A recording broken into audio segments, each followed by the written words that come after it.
Elle est arrivée en retard, ce jour-là, et tout le monde l'a regardée. Pas un regard neutre, non. Un regard lourd, chargé de cette satisfaction silencieuse que les gens éprouvent quand l'accusé entre dans le prétoire. Nora a senti le poids de ses yeux sur sa nuque, sur ses épaules voûtées par une nuit blanche passée à pleurer dans le métro. Son blazer gris, le seul qu'elle possédait, était froissé. Ses cheveux, qu'elle avait pourtant attachés à la hâte sur le quai de la gare du Nord, s'échappaient en mèches rebelles. Devant elle, la salle d'attente du rectorat bourdonnait comme une ruche. Des parents discutaient, comparant les mérites de leurs enfants respectifs, échangeant des noms de professeurs particuliers. Ils étaient beaux, bien habillés, sûrs d'eux. Ils sentaient le propre et le succès. Nora, elle, sentait la transpiration et l'angoisse. Son fils, Yanis, était assis à côté d'elle, les écouteurs vissés sur les oreilles, le regard perdu dans l'écran éteint de son téléphone. Il avait 16 ans, mais ce matin-là, il en paraissait 12, tassé sur sa chaise, tentant de se faire oublier. L'injustice, elle vous tombe dessus sans prévenir, comme une pluie glacée en plein été. Pour Yanis, elle avait commencé 6 mois plus tôt, par un simple mot, tricherie. Un mot qui tue, un mot qui colle à la peau comme un chewing-grain, impossible à enlever. Un contrôle de maths, une bonne note, et soudain, l'élève discret devient un fraudeur, parce qu'il est venu du mauvais côté de la ville, parce que son nom à consonance étrangère détonne dans le carnet de notes, parce que pour certains, la réussite doit forcément cacher une magouille. Le proviseur avait convoqué Nora au collège, l'air grave. Il avait parlé de dossiers scolaires, de conseils de discipline, de suspicions légitimes, des mots qu'elle comprenait à peine, qu'elle attrapait au vol comme des balles de tennis lancées trop fort. Elle avait essayé de se défendre, de raconter que Yanis travaillait, qu'il révisait le soir sur la table de la cuisine pendant qu'elle faisait le ménage chez les autres. Mais ces arguments, trop simples, trop humains, s'écrasaient contre le mur des procédures. Le professeur de maths, un homme sec aux lèvres pincées, avait brandi la copie. « C'est trop parfait, madame. Personne ne fait 0 faute à ce contrôle. C'est mathématiquement suspect. » Mathématiquement suspect. La formule avait fait sourire les autres parents, ceux qui étaient du bon côté du bureau. Nora avait baissé la tête, serrant le poing dans la poche de son manteau. Elle sentait le regard du professeur glisser sur elle, sur son vieux manteau, sur ses chaussures usées. Un regard qui juge, qui classe, qui range dans la case « problème ». Et maintenant, ils étaient là, dans cette salle d'attente impersonnelle, à attendre la décision finale de la commission d'appel. Une dernière chance, un ultime espoir. Nora regarda Yanis. Il avait les traits tirés.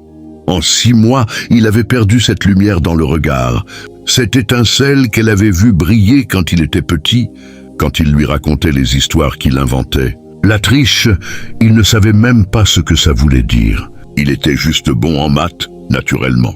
Comme son père avant, qui construisait des choses dans sa tête avant de les dessiner sur des bouts de papier. Mais le père n'était plus là, parti un jour sans laisser d'adresse, emportant avec lui les rêves simples d'une famille ordinaire. Alors, il n'y avait plus qu'elle, Nora et son fils contre le monde entier, contre le système. Elle se leva d'un bond quand on appela son nom. Ses jambes tremblaient.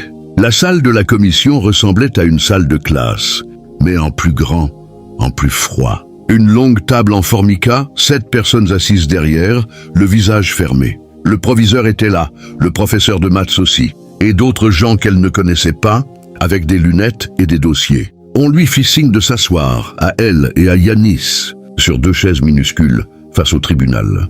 Le président de la commission, un homme chauve à la voix de stentor, commença à lire le rapport.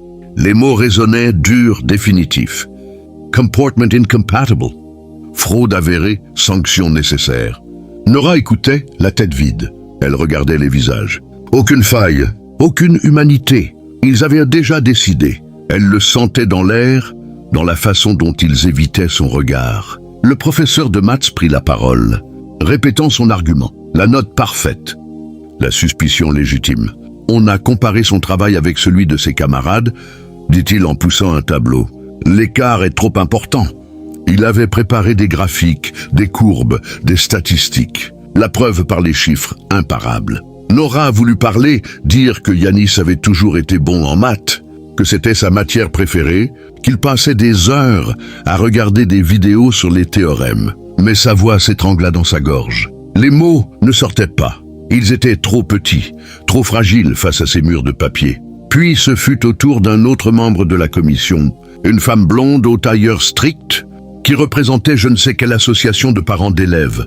Elle parla de morale, d'exemplarité, de sanctions éducatives. Des mots encore, des mots qui vous enferment. Yanis restait muet, les mains crispées sur ses genoux. Nora sentit une larme couler sur sa joue. Elle la laissa couler, trop fatiguée pour l'essuyer. Elle pensa à tous ses efforts, à ses heures de ménage, à ses nuits à coudre pour arrondir les fins de mois, à ce fils qu'elle avait élevé seule, avec pour seule devise l'honnêteté et le travail. Et tout ça pourquoi? Pour aboutir ici, humilié, jugé, condamné. Le président tout sauta. Il allait rendre sa décision. Le silence devint assourdissant.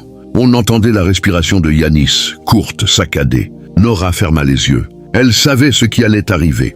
L'exclusion, le gâchis. Une vie brisée à 16 ans à cause d'une note parfaite. L'injustice était là, palpable, écœurante, installée confortablement derrière une table en formica. Et puis, quelque chose se produisit, un détail. Un petit rien qui allait tout faire basculer. Dans le silence pesant, juste avant que le président n'ouvre la bouche pour prononcer la sentence, une sonnerie retentit. Pas une sonnerie de téléphone ordinaire. Un bruit aigu, mécanique, qui fit sursauter tout le monde. C'était l'alarme incendie, une seconde de flottement, puis le désordre. Les membres de la commission se levèrent, échangeant des regards perplexes. Le président, interrompu dans son élan, consulta sa montre, l'air agacé. Des voix s'élevèrent dans le couloir. « Ce n'est qu'un exercice », lança quelqu'un. « Une alerte, rien de grave !» Mais personne ne semblait savoir quoi faire. Le protocole, sans doute, exigeait l'évacuation. Lentement, presque à contre-cœur. La commission se leva, rangeant dossiers et stylos.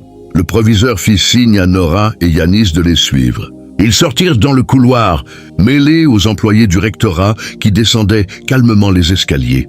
Dans la confusion, Nora perdit Yanis de vue une seconde. Quand elle le retrouva dans la cour, il était un peu à l'écart, le visage tourné vers le bâtiment. Elle s'approcha, posa une main sur son épaule. Il tremblait. « Ça va aller », murmura-t-elle sans y croire. Mais Yanis ne répondit pas. Il regardait fixement une fenêtre au 2e étage. C'était la fenêtre de la salle de la commission. Par cette fenêtre, on voyait la grande table, les chaises vides, et posée sur la table, une mallette en cuir marron restée ouverte. Une mallette que le professeur de maths, dans sa précipitation, avait oubliée. Elle était grande ouverte, offrant son contenu au regard de tous ceux qui, dans la cour, levaient la tête. Et là, dans cette mallette, à côté de dossiers et de papiers, on voyait quelque chose de bizarre. Une feuille, une simple feuille blanche, mais sur laquelle étaient dessinés des graphiques, des tableaux, des chiffres, exactement les mêmes graphiques que ceux que le professeur avait montrés pendant la commission pour prouver la triche de Yanis. Sauf que, sous le soleil de cette fin de matinée, un détail sautait aux yeux. En bas de la feuille, là où la lumière frappait en plein, on distinguait une date. Une date vieille de 2 ans. Nora plissa les yeux incrédule. Elle regarda Yanis. Il avait sorti son téléphone, l'avait déverrouillé d'une main tremblante et avait commencé à filmer. Il zoomait, capturait l'image. La date, la feuille, la mallette oubliée. Le temps sembla suspendu. L'alarme continuait de sonner.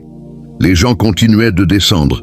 Mais dans ce petit espace, entre Nora et son fils, une vérité explosive était en train de naître. Ce n'était pas une preuve de triche que le professeur avait préparée.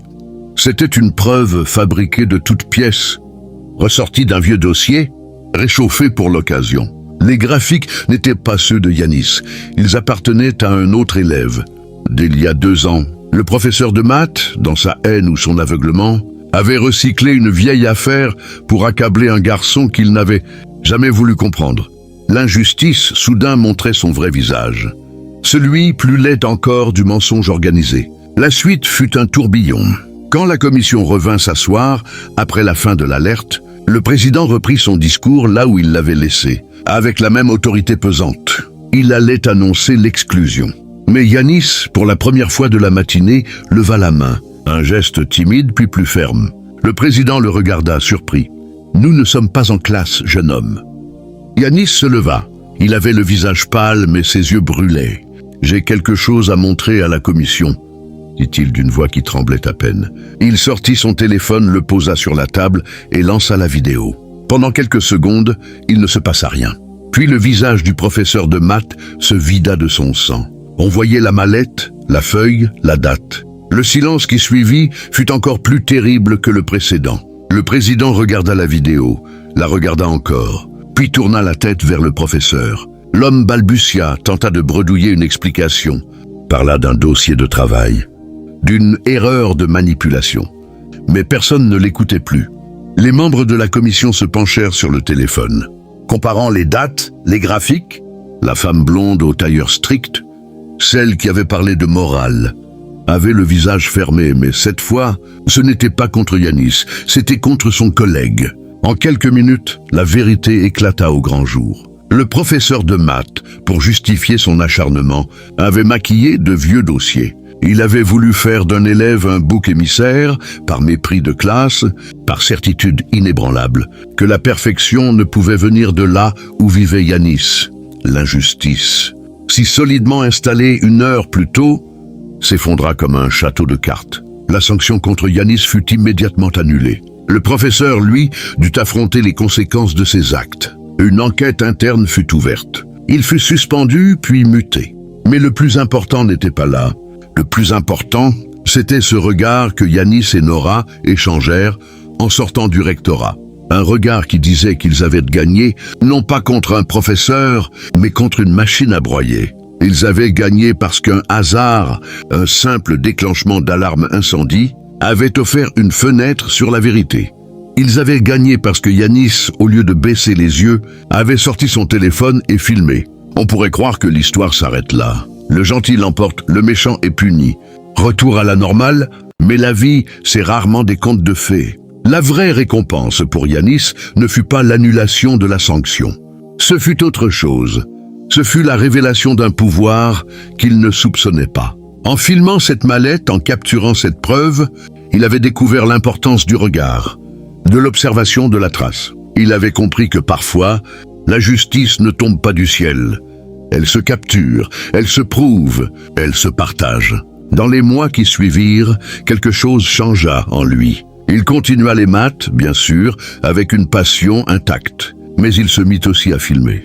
Pas des selfies, pas des danses. Il filmait la vie autour de lui. Le marché le dimanche matin, les gestes des poissonniers, la fatigue des livreurs, les jeux des enfants dans la cité. Il ouvrit une chaîne YouTube sans trop y croire. Il appelait ça l'œil de la rue.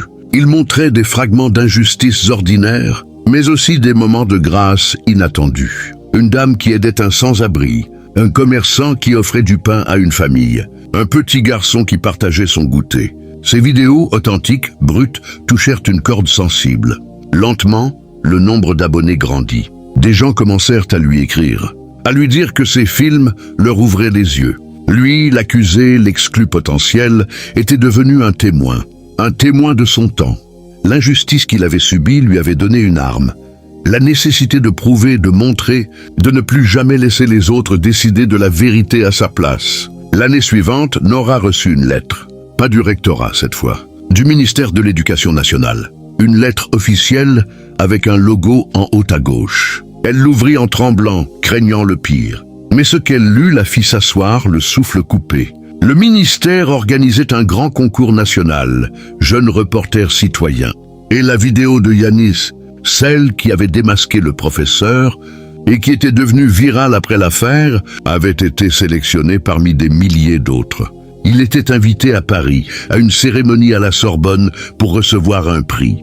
Nora relut la lettre 3 fois, 4 fois. Elle pleurait en souriant, un truc qu'elle n'avait pas fait depuis des années. Yanis, quand il rentra du lycée, la trouva assise à la table de la cuisine. La lettre devant elle, les yeux rouges. Il la lut à son tour, lentement. Puis il leva les yeux vers sa mère. « Tu vois, maman, » dit-il simplement, parfois. Il faut que l'injustice soit énorme pour que la vérité ait de la place pour sortir. Cette phrase, Nora la grava dans son cœur. Le jour de la cérémonie, ils prirent le train ensemble. Yanis portait un costume qu'ils avaient acheté d'occasion. Un peu trop grand, mais qu'importe. Dans l'immense amphithéâtre de la Sorbonne, devant une salle comble, Il reçut son prix des mains d'une femme aux cheveux gris, une grande reporter de guerre, qui avait passé sa vie à traquer la vérité dans les endroits les plus dangereux de la planète. Elle lui serra la main, le regarda dans les yeux et lui dit « Pour lui seul, continue. Le monde a besoin de gens comme toi, de ceux qui regardent quand les autres baissent les yeux. » Yanis pensa à ce jour au rectorat, à la sonnerie, à la mallette oubliée. Il pensa au professeur, à sa haine, à sa chute. Il ne ressentait ni haine ni triomphe, juste une immense fatigue et une étrange gratitude. Car sans cette injustice, sans cette humiliation, sans cette rage silencieuse, il ne serait jamais devenu celui qu'il était en train de devenir. Il aurait sans doute continué les maths, serait peut-être devenu ingénieur, mais il n'aurait jamais appris à voir vraiment. Alors, voilà, le retournement inattendu des situations injustes. On croit toujours que la justice va venir de l'extérieur, d'un juge, d'un président, d'une loi. Mais parfois, elle vient d'un détail, une alarme qui sonne, un téléphone qu'on sort, un regard qu'on ose lever. Yanis n'a pas vaincu l'injustice par la force, ni par la haine. Il l'a vaincu par l'attention. Il a regardé là où il fallait regarder, au bon moment. Et ce regard a changé sa vie et changé celle de sa mère. Aujourd'hui, sa chaîne compte des centaines de milliers d'abonnés. Il n'est pas devenu riche, ce n'était pas le but. Il est devenu libre. Libre de raconter, libre de montrer, libre de ne plus jamais avoir peur. Et Nora, elle, a arrêté de faire le ménage chez les autres. Elle aide Yanis. Elle lit les messages, elle répond aux commentaires. Elle a retrouvé sa fierté, celle qu'on lui avait volée dans cette salle de commission. Parfois, le soir, ils regardent ensemble les vieilles vidéos, celles du début, granuleuses, mal cadrées. Et ils repensent à cette phrase mathématiquement suspect. Ils sourient. Parce que la vie, c'est justement ce qui échappe aux mathématiques. C'est l'imprévu, le hasard, l'alarme qui se déclenche au mauvais moment pour le méchant, au bon moment pour le juste. C'est une mallette oubliée sur une table. C'est un fils qui filme. C'est une mère qui pleure de joie dans une cuisine trop petite. L'injustice est un monstre, oui, mais parfois, elle porte en elle les graines de sa propre destruction. Il suffit d'un œil ouvert pour les voir germer.